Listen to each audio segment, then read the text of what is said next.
Le Barça est de retour, c'est officiel. Les amis, bonjour, j'espère que vous allez bien depuis la dernière fois. Moi, ça va toujours au top. Avant de commencer cette vidéo, n'hésitez pas à liker, à commenter cette vidéo. Et surtout, le plus important, vous connaissez déjà la chanson, n'hésitez surtout pas à vous abonner à ma chaîne YouTube en activant la cloche de notification pour ne manquer aucune notification. Merci à vous du soutien que vous me procurez au quotidien. Ça me fait hyper plaisir. On continue à être nombreux sur la chaîne et c'est grâce à vous. Donc, un grand merci. Cela étant dit, on y va. On va débriefer aujourd'hui la belle victoire du Barça à l'extérieur face à l'Atlético de Madrid sur le score de 3-0. Les amis, on perd pas de temps et on y va. Déjà les amis, première chose à dire, c'est que le Barça, en première mi-temps, était plutôt bousculé par l'Atlético, qui mettait vraiment la pression sur les buts de Ter Stegen et qui malheureusement ont manqué la faille à plusieurs reprises. Donc, en d'autres termes, le réalisme n'était pas vraiment de leur côté. Et il était plutôt du côté du Barça. Puisque oui les amis, sans même dominer de manière assez autoritaire, de manière assez parlante dans le jeu, le Barça parvient à se procurer une énorme occasion. Et le premier but, et d'ailleurs la première frappe cadrée, signé Joao Félix, qui n'a pas voulu célébrer le but bien entendu, ce qui est normal. Mais les amis, l'action qui a mené à ce but-là a été excellente. Et honnêtement, dans le jeu, ça a été parfait du début jusqu'à la fin. Lewandowski, en passeur décisif d'ailleurs, à ne pas oublier de mentionner.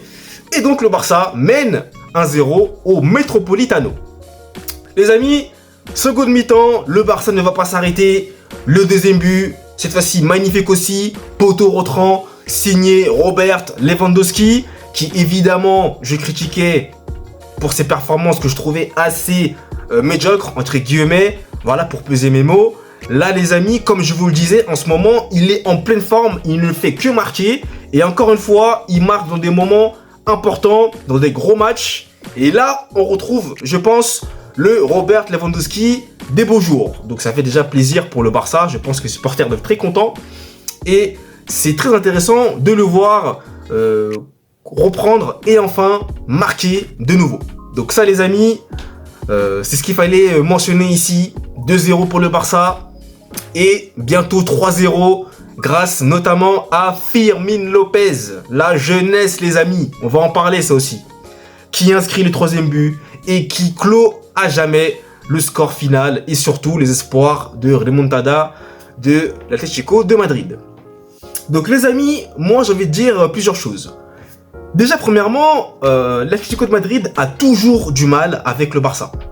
Que ce soit à l'extérieur ou à domicile, ils ont toujours du mal. Et encore une fois, le Barça est la bête noire de l'Atlético de Madrid. Ça s'est confirmé hier soir. Première chose.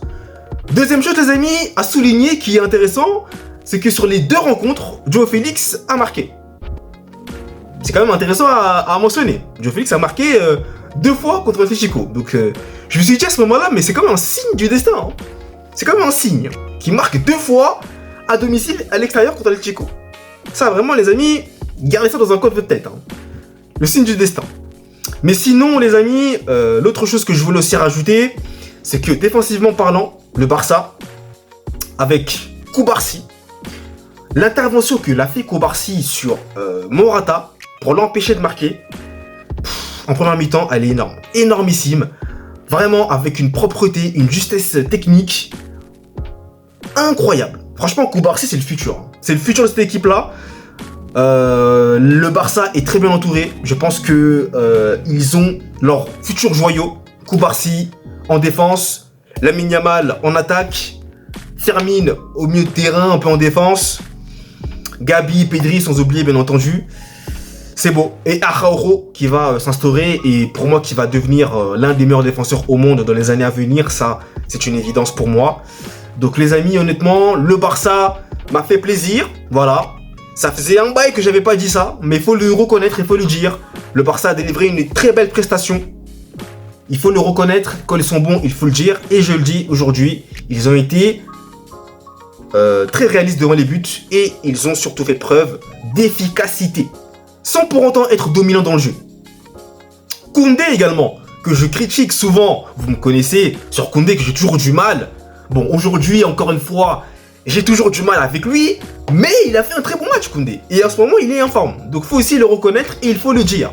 Koundé, masterclass également.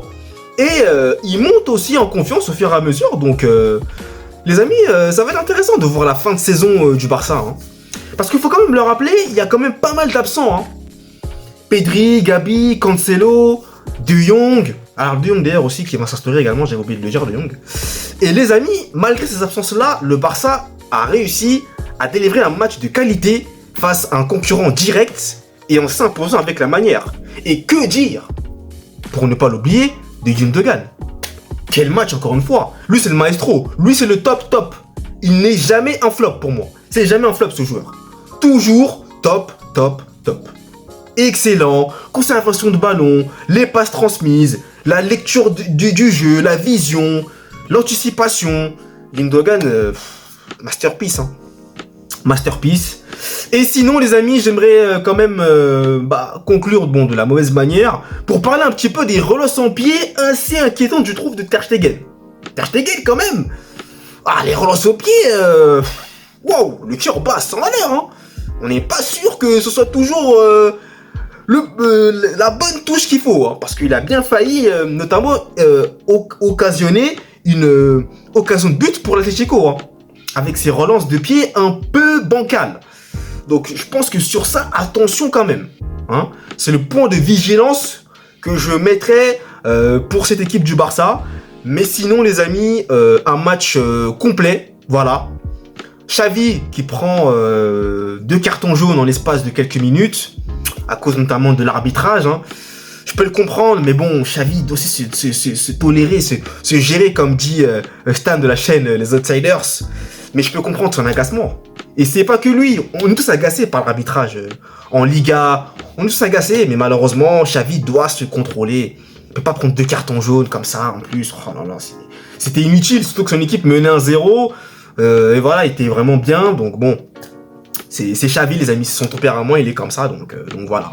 Mais sinon, les amis, on va finir de la belle manière pour le Barça. Grâce à cette victoire-là, il ship la 2e place à Gijón qui s'est incliné contre Getafe. Et c'est donc eux, le nouveau dauphin du Real Madrid. Donc je pense, hein, pour conclure de manière cette fois-ci définitive, que le championnat va se jouer entre le Real et le Barça. Je pense que Gijón, ça va essayer de conserver la 3e, voire la 4e place. Mais pour moi, c'est Real Barça. Comme l'avait dit Riles, de toute façon, c'est totalement vrai, ça va se jouer entre le Real et le Barça et on est en train de le constater actuellement. Donc les amis, le Barça reprend confiance après sa qualification en Champions League. On sent quand même qu'il y a un regain, donc c'est très intéressant. Et lors du Classico contre le Real en avril, je commence à avoir un peu peur là. Mais je me dis que ça va être intéressant, percutant et qu'il y aura du dynamisme, excusez-moi. Et c'est ce qu'on veut et c'est ce qu'on voudra pour ce beau match de toute façon. Et bien entendu, vous le savez, les quarts de finale de Champions League qui auront lieu le mois prochain. Donc voilà les amis, ce que j'avais à dire dans cette vidéo. Ce débrief est désormais terminé. Merci à vous de l'avoir suivi en intégralité. Et nous, on se retrouve très vite pour de nouvelles vidéos.